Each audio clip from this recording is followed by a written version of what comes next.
Welcome back. This here is going to be the first thing I tackle today. It's a little woos. We've been chopping Dad's. We've got about half of his done, I guess. His corn starting to dry down quite a bit. I left this little corner right here because of that tree limb. I'll come back and get that later. We've been chopping in this field here.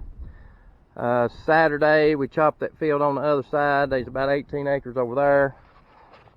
We chopped all that and started in this field here yesterday. I got to get this wheel bearing apart so he can go get a wheel bearing, and I got to work on the chopper. I got to sharpen the knives, and I got to tighten the clutch up on the main chopper drive. I'll show you how that goes here in a minute. But first, I'm going to try to get this done, and then we'll start on the chopper. We did get our silage covered the other day. Me and Tiffany did. We got it all covered up. Got the tars and stuff on it, so that's done. Had the 8600 to going. I'll try to show that maybe some today if I can. We've got it going. We've been pulling wagons with it. So far, it's running good, except it's got a slight miss to it. We think one of the injectors is bad in it.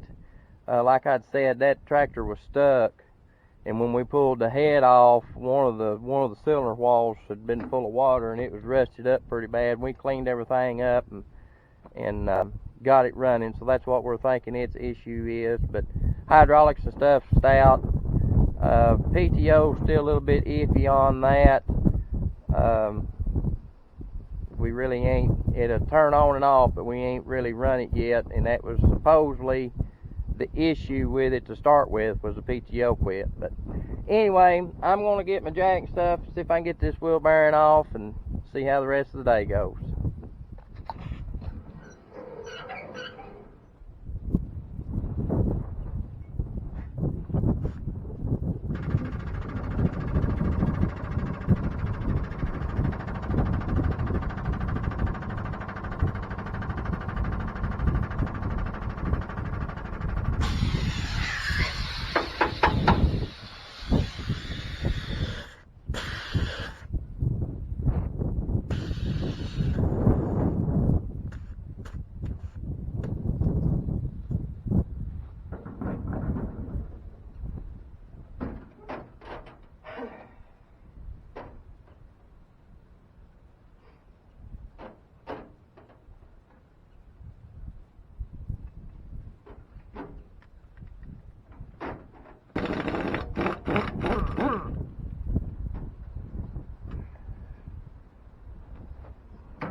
Tore up. I don't know if you can get anything off of it or not.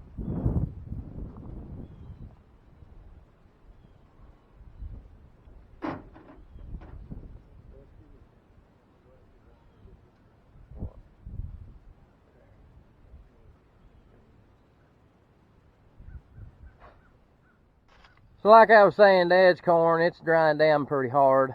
He didn't plant a silage variety like we did, and it's starting to dry.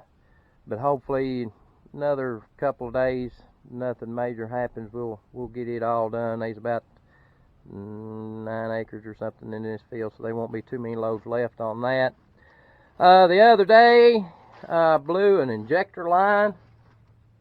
That one right there, number 6. It broke the line off right at the end of the furrow, and that was Saturday.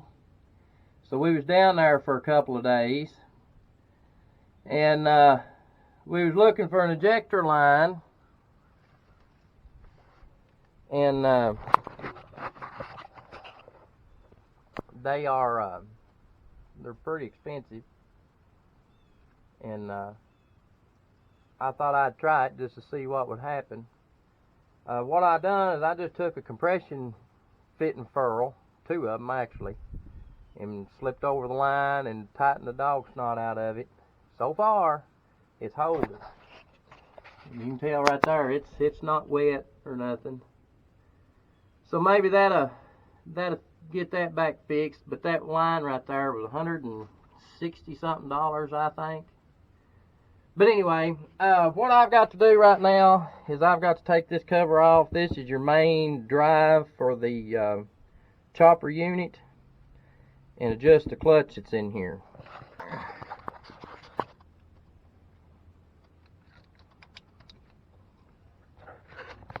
Right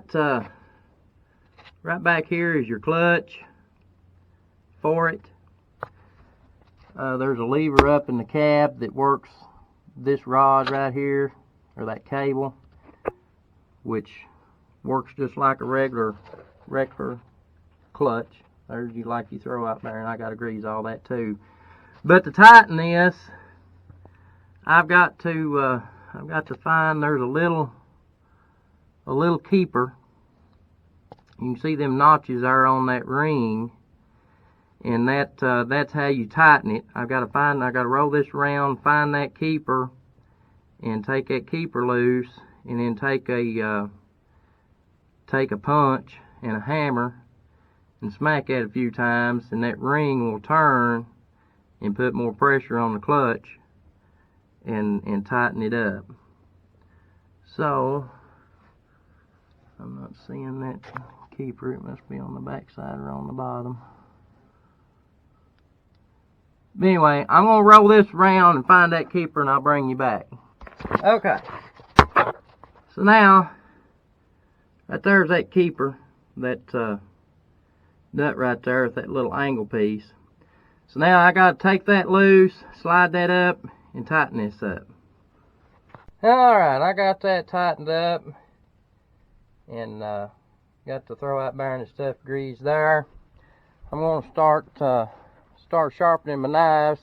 One thing that did happen to us the other day is this back roller right here wasn't turning, and this has a inch hexagon shaft that runs through the roller that powers the roller, and then this gear and this universal right here slips on that powers.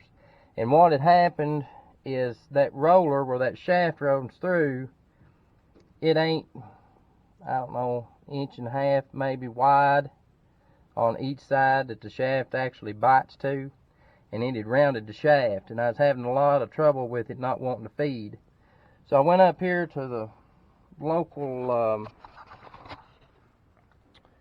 machine shop, and they had some rod, and we cut it, drilled it, stuck it back in there, and so far that's got us back going on that. But like I said, I'm going to try to get this thing apart here and get these knives sharpened. And Dad went and got bearings. He's down there working on the wheel bearing there now. I got it apart, and he's going to put it back together where I'm working on this chopper.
Yeah, taco boom.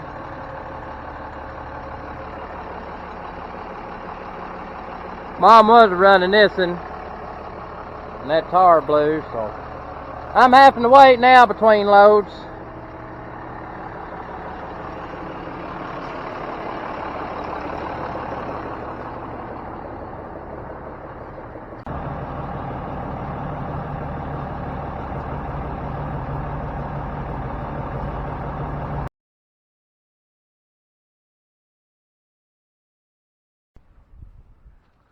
Well, there's the fleet.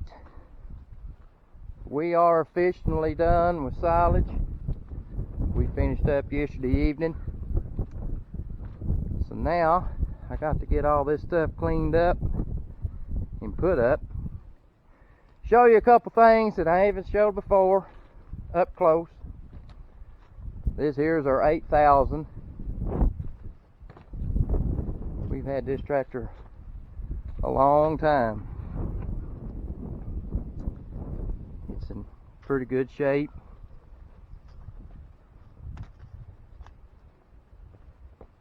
And this here, everybody's wanted to see it, so here she is. This here's the 8600 that we had gotten back of this. Dad bought this tractor at a sale. The motor was locked up in it, and we mainly bought it for parts. Because like I said, we've got this 8000, the 9600 over there, and then we've got another 9600. And he didn't give much for it. It's got good tires on the back, 18438. It's got real good tires on the back. And it had good tires on the front. This is one of them right here. These are the tires. This one and this one is the one that was on the 7700 that I took off.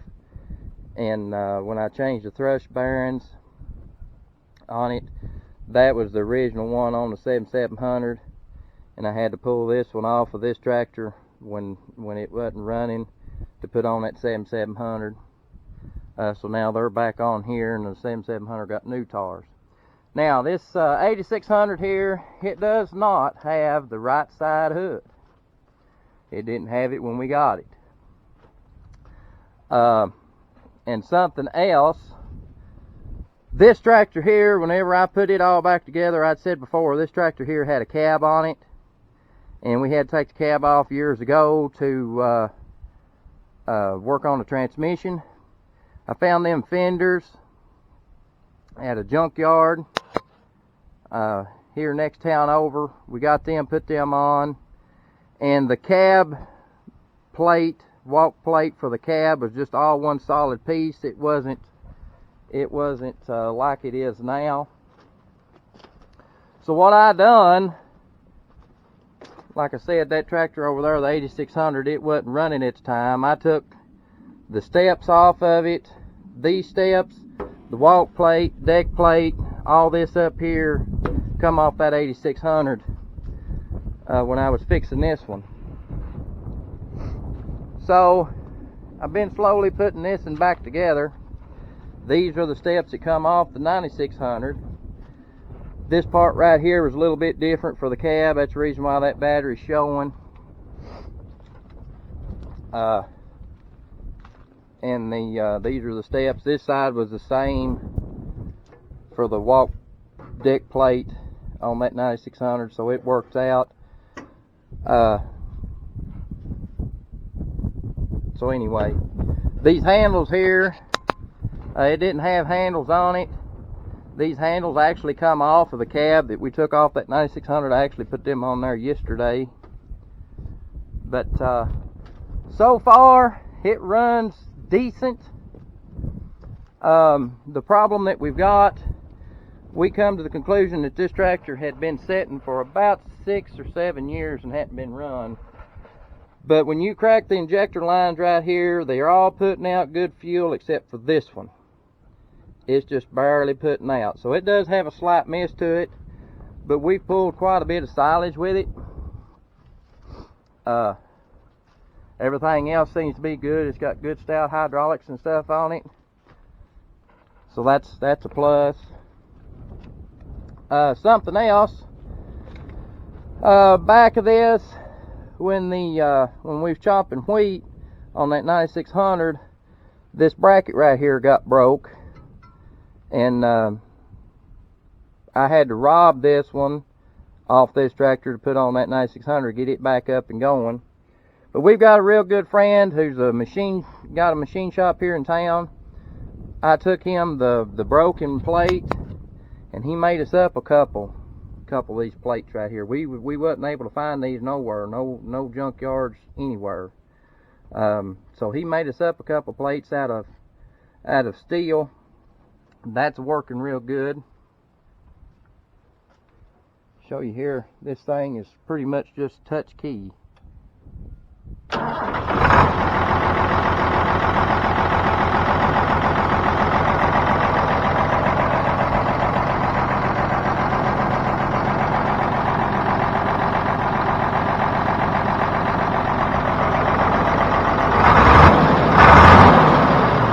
Hear that slight miss in it. But anyway, there it is. We have been using it quite a bit. Something else I had said before, this big wagon here y'all have seen. This wagon here and this wagon here, Dad bought at a sale back in the spring. And they are now our biggest wagons. This one here is our biggest one. This one here is 14 long, 8 wide, 6.5 deep. This one is the same dimensions, it's just not hardly as tall. This orange wagon right here is one of our old original wagons. It was originally a chain wagon. We converted it over and put a dump under it several years ago, probably 15 years ago now. This wagon here was at one time one of our biggest wagons. Now when I'm talking about load counts now, when I say dump truck and big wagon loads, this is what I'm talking about. This wagon here, we've come to the conclusion that big wagon there will hold 2 of these. This wagon here is about 12 foot long. Down here at the where the change was about 3.5 feet. It's about 6.5 feet here. It's not near as tall. So these wagons are definitely hauling a load compared to what we was used to. Something else real quick. These is how the latches was on our old wagons. We had this pipe mounted on the middle of the tailgate there. Take a hammer, knock this in, and knock it out of each side over there. And that's how all our other dump wagons are. When we got these two, they was already fixed, and they had this system on it. This one's got a chain, that other wagon had a rod, but it was just a flat bar that folded around and caught the door. So what I fixed on this one, and everybody seems to like it, this was just kind of trial and error. I fixed this while we was chopping at Broadhead. I fixed this latch here on it. This is the same on each side. In here where you can kind of see what it's like there. I cut these out. This is a down pressure spring off an old John Deere planter that we had. Put that on. And I fixed this same thing on the other side over here with thinkings that I would have to have 2 springs, but I don't. The way I've got this fixed, I don't know if you can see in there, but I've got a rod that this is hooked to, piece of pipe, heavy pipe, it runs across, and in the center I've got a piece of pipe welded coming out with a piece of cable on it that goes down to the running gear right there. And the way this works is when the bed starts to raise, that bar stays straight because it's hooked to the running gear, and once the bed gets about halfway up, it unlatches. So let me put you, get this down here. So I had that fixed, and the way this works is you leave your bed up just a little bit and just kind of goose the tractor a little bit, and that slams shut. When I first done it, I realized that the tailgate wasn't hardly heavy enough, so I put this post here in the back to give it a little bit more weight to slam that shut. But you only got to leave it up, about 2 foot or so, just where the tailgate is kind of swinging there a little bit. So if you leave the bed up enough to where that tailgate is about like that or something, you know, swinging, and then just goose that tractor just a little. Don't take much, and she will slam shut. And that right there has saved a lot of time, because the way we was doing it before, either the man who was packing would have to get off, come over and open the door, then shut the door, or whoever was pulling the wagon would have to stop, get off, come around, unlatch the door, dump, latch his door back. Or the past couple of years, when Madison wasn't in school, we'd have her opening and shutting the doors. That way everybody could just keep moving, and that has saved so much. Most of what we've used, as you know, has been this wagon and the dump truck, which it's got an air cylinder on it, so everything's moved pretty smooth. Here at home, we've got about